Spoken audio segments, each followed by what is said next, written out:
This is great. Is it on? Yes. Yes, we're ready. Great. This is very fun. We're here to give, so get ready. Okay. I thought, Sarah, to start, I could just ask you basic question, what Women Moving Millions is. Did I say that right? Yes, Women Moving Millions. What is it? What do you guys do? And maybe we could start there. Absolutely, and thank you everybody for coming out on such a rainy night.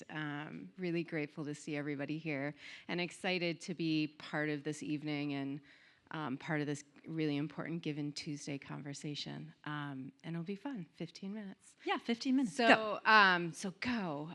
So Women Moving Millions was founded almost 20 years ago. It is a philanthropic community of women who have all made $1 million commitment to give at the intersection of gender. Our mission, our work, is focused specifically on better capitalizing the movement for gender equality.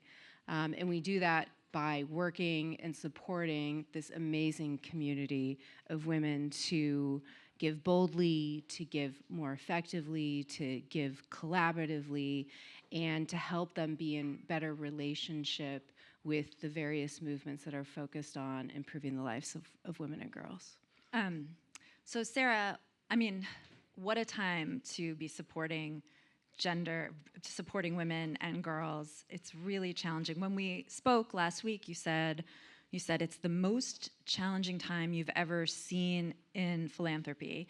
Is that because of, I'll just ask you why. Why is it the most challenging time? Well, I guess. I mean, it's, I think I'm very much in reflection mode as we come to the end of the year, and I think this has been a year of extraordinary challenge, but also, I think, a year of opportunity, and I'm trying to kind of hold on to that hope and possibility as I end the year. But it has, specifically, with the administration, but also with global changes. We're not the only country that has pulled back from funding, and there's not a space that hasn't been impacted. The women's rights space has been impacted, and many organizations globally are trying to figure out how they're going to survive the year or the next 6 months. And we've seen a lot of retooling and a lot of, unfortunately, reduction in staff and things like this. And it's just been a really challenging and hard year in that regard. But it's also been a year to retool, to recalibrate, to really rethink how we're working, who we're working with. And so I think I've seen a lot of bright spots through this and a lot of energy that is coming from the movement. And as women, we're gonna do it anyways, right? We're gonna show up, we're gonna continue to work for progress. And I think a lot of, so many extraordinary leaders across the civic sector, whether it's climate or people who are working in democracy and voting rights and things like this, they're just gonna show up too, because we care deeply about ensuring that we have a really strong civic fabric in this country. So you're saying the Trump administration's pullback and maybe crackdown on diversity, equity, and inclusion, I imagine, would be particularly challenging for a group that's focused on gender and gender equality, which are, words that are now somehow have become controversial, I think. Yes. So does that mean your group or others in your sector are facing a pullback in funding because of what's happening now? Like, why is it so hard? You mentioned layoffs. I mean, I think probably we've all experienced this in some way or another in this year. This is an environment, it's not just uncertain and evolving and changing daily. It's also an environment that through that is creating a ton of fear.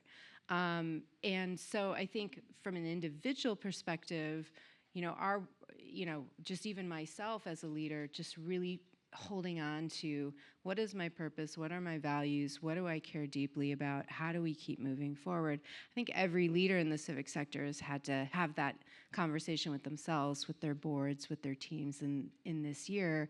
And specifically as it relates to philanthropy, I think there was I just call it the great pause, and a moment in which I think a lot of funders we're waiting to see what would happen as we entered the new year, as the new administration came in. What were the changes? What were the strategies that organizations were going to be implementing to deal with the moment?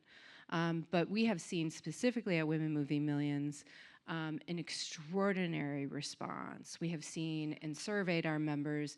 They are giving more. They are giving in new and in innovative ways. They are giving to organizations that they have never supported before, and really working in partnership and being in conversation with their grantee partners, which is what we hope that they would do, to listen and to understand really what's needed right now. And for those organizations that lost 50 or 70% of their funding overnight from USAID closure, those are real and urgent conversations to have. Right. I think you mentioned also last week, we obviously had a great conversation. It was fun. Something like 90% funding to groups that combat violence against women has been reduced by, you said, I think 90% or something? No. So we don't really think of the violence against women space as being sort of an arm of the government, but in many ways it is, because it's largely funded through the Violence Against Women Act and through various appropriations.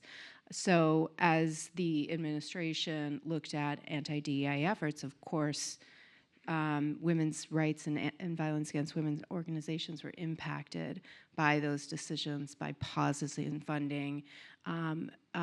Grants that were committed were held back, and delays in 6 months or longer are still in a holding pattern. So yes, we have seen, particularly in that movement, we have seen a lot of organizations been deeply impacted, and it's hard to, if you're providing services for a woman in a domestic violence shelter, how do you erase women from your grant proposal? How do you do that? And so, if you just think about the complexities of figuring out how to navigate, this last year and moving forward, it's been tricky. Wait, so you're saying a group whose purpose is to help women facing domestic violence looking for grants can't talk about women? So yes. So with administration guidelines, you have to show that it's equal opportunity. So with all that's impacting health research, right? It's impacting, climate proposals, education proposals. Anyone who's been giving grants from the government, for sure. I guess I'll switch gears because I feel like that was really. It's like a puddle. Really sad. Yeah. How is everyone always talks about the great wealth transfer that's happening right now. What are you seeing there? You're seeing more women coming into their own, as it were? Yeah, we are seeing it already at Women Moving Millions, just in terms of the enthusiasm, but the wealth. So basically by 2030, women will inherit $32 trillion of wealth. And in the next decade or less, women will control more wealth than men globally. And it's the first time we're gonna see that flip. And so I think with that, as an organization that's supporting and cultivating and working with feminist women leaders, I think it's a moment to really think about the DNA of women's philanthropy, which is really trust-based, which is informed with humility, deep listening with these types of values, the notions of collaboration and partnership. What will that world look like?